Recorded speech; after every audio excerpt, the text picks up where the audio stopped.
Essa semana, e é só para a gente entender um pouco sobre a questão temporal, hoje é dia 24 de janeiro de 2026, todo mundo falou do Eubank.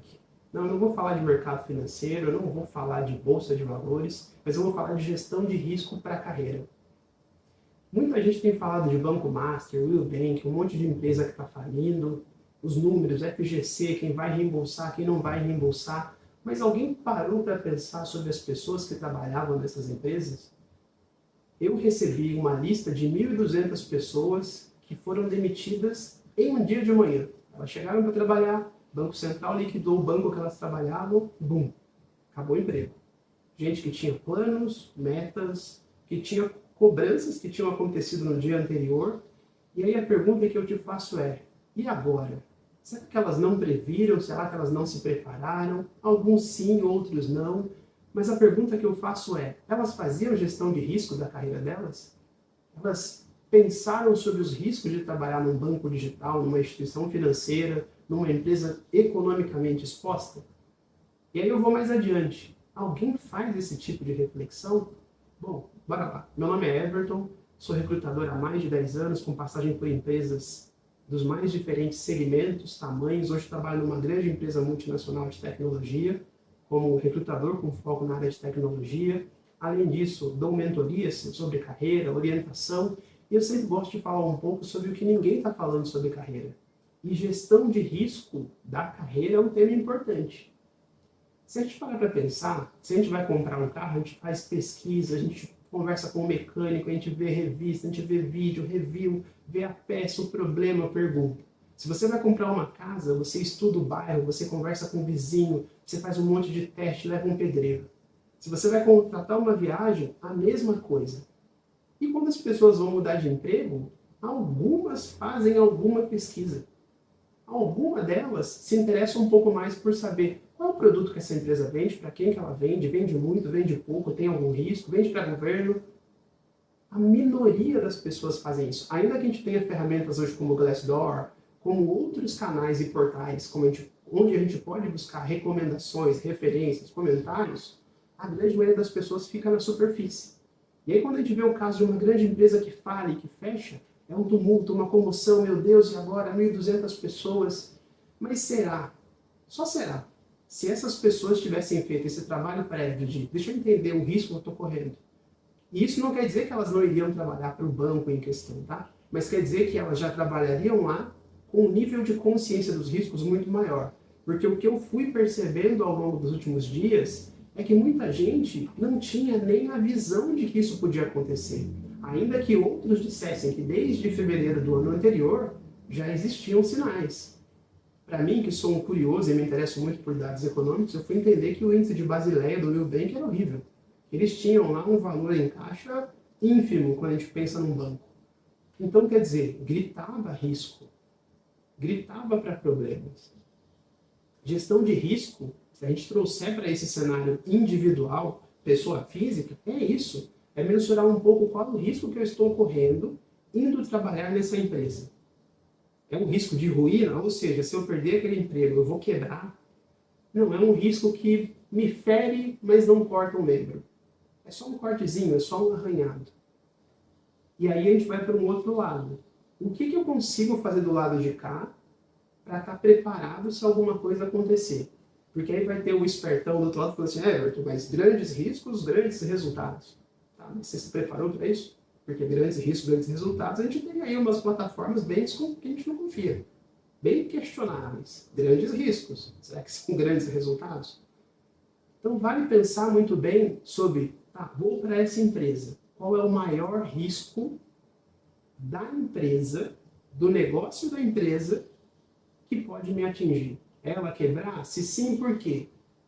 E se quebrar, o que eu faço? Esquece a empresa, pagar FGTS, multa, não. O que eu faço? Foca naquilo que você controla. Porque, de novo, a gente está tratando aqui numa perspectiva da sua gestão de risco. E a sua gestão de risco passa por você fazer o que tem que ser feito antes que as coisas aconteçam. Na linha das frases que eu gosto é aquela que falador fala, fazedor faz. Então, o que você vai fazer? Como é que você vai se preparar para esse momento? Não que eu queira que ele chegue, tá? Mas assim, vamos lá. Apareceu uma vaga, a vaga dos seus sonhos, salário alto, bônus, lugar legal, um full remoto, ótimo. Mas o que você tem que olhar para começar a construir uma gestão de risco? Porque, de novo, a gente está falando aqui de um emprego, mas a gente está pensando no plano de fundo de uma carreira. Então, são vários degraus que vão se alinhando. Então, cada vez que você faz uma gestão de risco de uma nova oportunidade, você está construindo uma gestão de risco para uma carreira inteira, que pode ser na mesma empresa ou não. Mas voltando aqui para a oportunidade. O Everton é seu recrutador, fomos para uma entrevista, seu currículo, te entrevistei, vamos lá para uma oferta.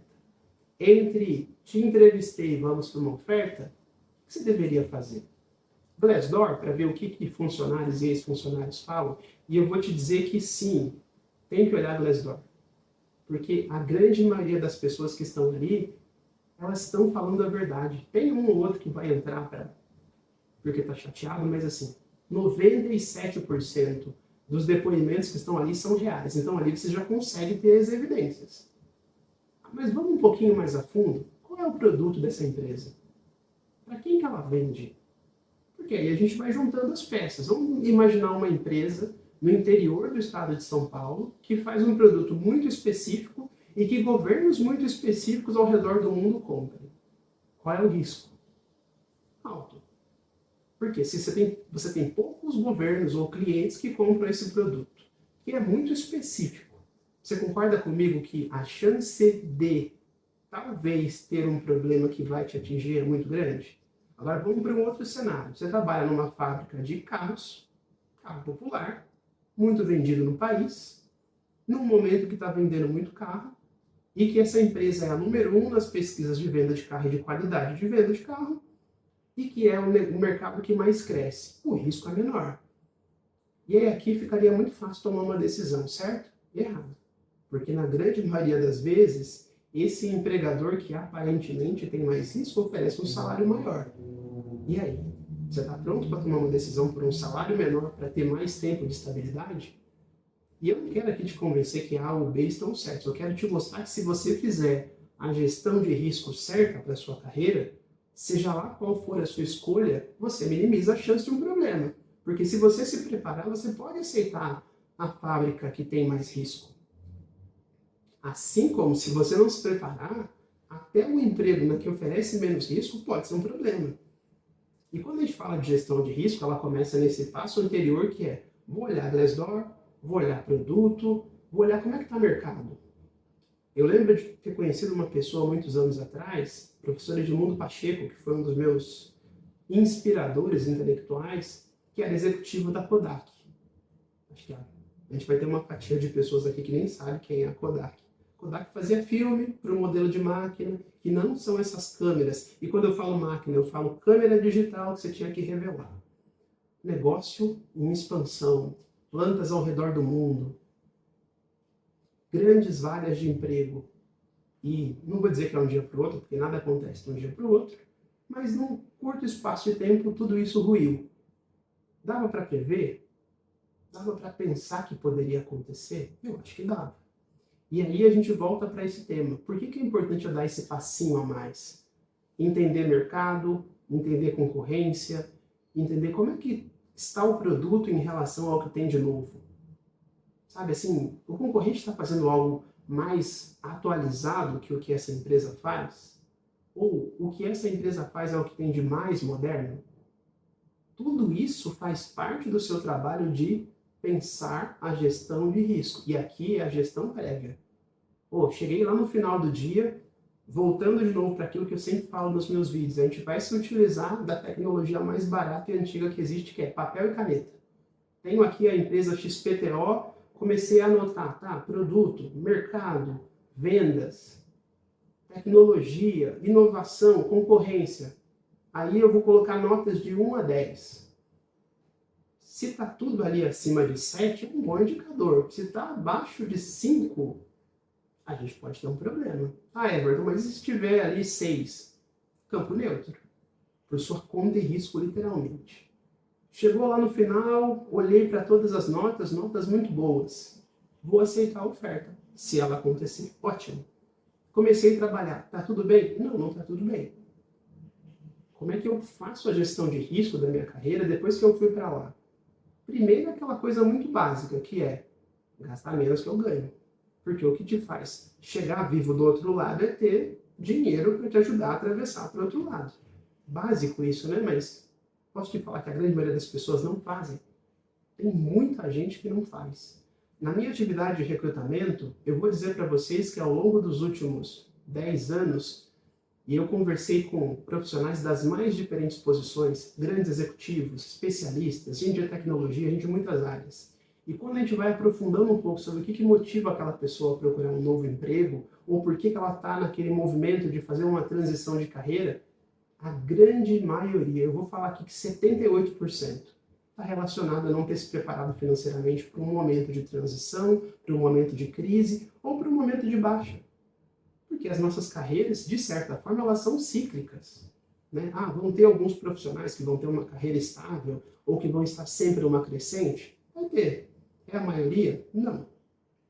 A grande maioria, picos e vales, né?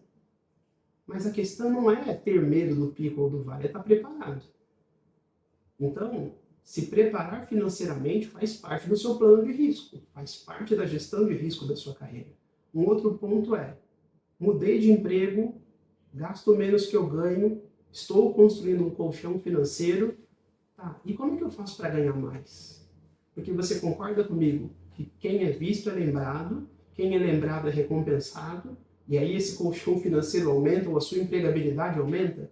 Porque no fim é como se fosse, aqui eu vou entregar a minha idade, como se fossem os jogos de antigamente, que você vai acumulando pontos e vai ganhando uma armadura mais forte e vai passando de fase, ou você compra a revista para ver qual código que você mata o chefão. É isso.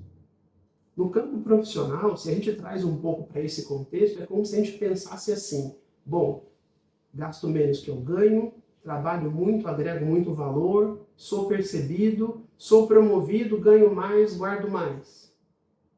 Isso vai te dar mais colchão financeiro, mas vai te dar mais condições de ir para outras funções na empresa em que você está ou em uma outra empresa. Lembra que no final do dia, a função do plano de risco para a sua carreira é possibilitar que você atravesse o rio. E depois atravesse um outro rio. E depois vai para mar aberto e tenha condição de chegar até a primeira ilha, até a segunda ilha. É como se nós fôssemos acumulando primeiro um pé de pato, depois uma boia, depois um snorkel, depois um barquinho, depois uma lancha. Essa é a ideia. E com coisas muito simples, porque aqui eu não trouxe nada que é tecnologia da NASA. Né? A gente faz uma avaliação ali que Google, 5 minutos de Google a gente consegue os dados, depois eu estou falando sobre como você percebe o que você faz e como você agrega resultado para aquilo, porque como eu falo em todo vídeo, finalidade importa. E aí você é percebido, você é recompensado, e se você não é percebido ou é recompensado, é a hora de repensar o plano e talvez mudar, mas é para um outro vídeo isso. E aí você vai cada vez mais ganhando condições de estar menos exposto aos riscos. Porque vamos para o outro lado agora, eu falei de risco de ruína no começo. Risco de ruína é aquele problema que se ele acontecer, ele te quebra. Muita gente viu isso acontecer ali no período de 2000 a 2003, com tudo aquilo que o mundo passou. Muita gente se expôs ao risco de ruína. Por quê? Vinha no all-in da vida. Financiamento, gastando mais que eu ganho, e não estou preocupado com carreira, porque o mundo está aí. E chegou aquele momento que todo mundo se viu e falou, e agora? O que eu faço? Então a gente precisa também trazer esses aprendizados para os dias atuais. Então, de novo, vamos voltar. Eu sempre vou e vou voltar. Lá atrás, antes de ir para a empresa, analisei mercado, analisei produto, analisei se é um produto moderno ou não, se tem concorrente, como é que está com o concorrente, tenho todos esses dados. Entrei na empresa, me preparei financeiramente, gastando menos do que eu ganho, fiz o máximo que eu podia fazer para ser percebido e melhor remunerado, fui buscar também algum tipo de orientação, mentoria, fui fazer cursos para estar atualizado, porque, de novo, melhorar na carreira são uma série de passos. Então, o dinheiro te dá segurança para fazer movimentos, mas assim, e quando eu falo fazer curso, adquirir conhecimento, não é somente MBA e certificação. O YouTube está cheio de conteúdo muito bom, tem excelentes livros, tem excelentes cursos rápidos, Tudo isso vai te ajudar a ganhar mais musculatura para passar para o próximo passo e estar cada vez menos exposto a riscos. Gestão de risco é isso. Como é que eu me preparo melhor para sofrer menos ou para não sofrer? Só que o grande problema é que a grande maioria das pessoas não leva isso para o dia a dia do trabalho. Elas são criteriosas, extremamente preocupadas para escolher a compra de um celular, de um suporte para facas, de um micro-ondas. Mas a próxima empresa que elas vão trabalhar, elas não fazem o mínimo de questão, elas não se questionam, elas não perguntam, elas não vão buscar referência. É quase como se a gente pensar que quando a gente vai, por exemplo, ter um primeiro encontro com alguém que um amigo apresentou, a gente vai tentar minimamente olhar a rede social da pessoa, que chamam hoje de stalkear. Com a empresa ninguém faz isso. E olha, surpreendentemente, nas milhares de entrevistas que eu faço ao longo de um ano, ou nas dezenas de milhares que eu fiz nos últimos anos, são poucos os candidatos que chegam preparados na entrevista já tendo feito essa pesquisa prévia. Tem uma pergunta que eu sempre faço, é o que você sabe sobre a empresa? E ali eu percebo o candidato desmanchando na minha frente. Tela azul, pum. Porque eles não se prepararam. Mas tudo bem, é a primeira conversa. Na próxima ele vai estar mais preparado, né? Não. Porque eu vou perguntar com quem entrevistou ele depois e se percebe que ele levou para a próxima entrevista aquilo que eu falei para ele. E o que é pior, quando a gente chega na fase de oferta, que é quando eu volto a conversar com esse candidato, ele ainda não estudou nada. Ele ainda está me perguntando coisas que ele poderia ter feito trabalho de casa. E não é porque eu gosto de ouvir aquilo que ele pesquisou, mas é porque deveriam ser fatos que fariam ele tomar aquela decisão. Então ele está tomando uma decisão emocional, ou ele está tomando uma decisão quase que sem embasamento geral, sem plano de risco. Ah, mas eu estou vendendo para ele uma boa empresa, né? Claro, mas e se eu não tivesse? Será que todo recrutador tem esse compromisso em fazer um processo de venda de uma vaga que conte toda a verdade? Recentemente eu vi o caso de uma pessoa que eu gosto muito, que não mora no Brasil, que tinha uma oferta na mesa de uma grande empresa na área dele, de alguém da área de vendas, e ele estava tudo certo. São etapas mais longas, processos de empresas maiores são processos mais estruturados. E está tudo bem, a gente é adulto, a gente tem que entender isso. Só que, numa sexta-feira, ele recebe uma ligação, uma empresa menor, já contou uma história bonita, quero almoçar com você amanhã, posso ir almoçar na sua casa? E foi, e na segunda-feira de manhã, essa empresa menor, que o dono foi almoçar na casa dele, nossa, como eu sou importante, fez uma oferta para ele. Aceitou. Deu tempo dele fazer um plano de risco? Não. O que aconteceu? Problema. E aqui nós temos uma questão que é, quem vendeu o emprego para ele não teve compromisso nenhum em ser transparente. Foi lá para ganhar um funcionário, custasse o que custasse. Então, percebe que parece algo muito distante, né? Ah, mas isso é uma conversa para gente de tecnologia, executivo. Não.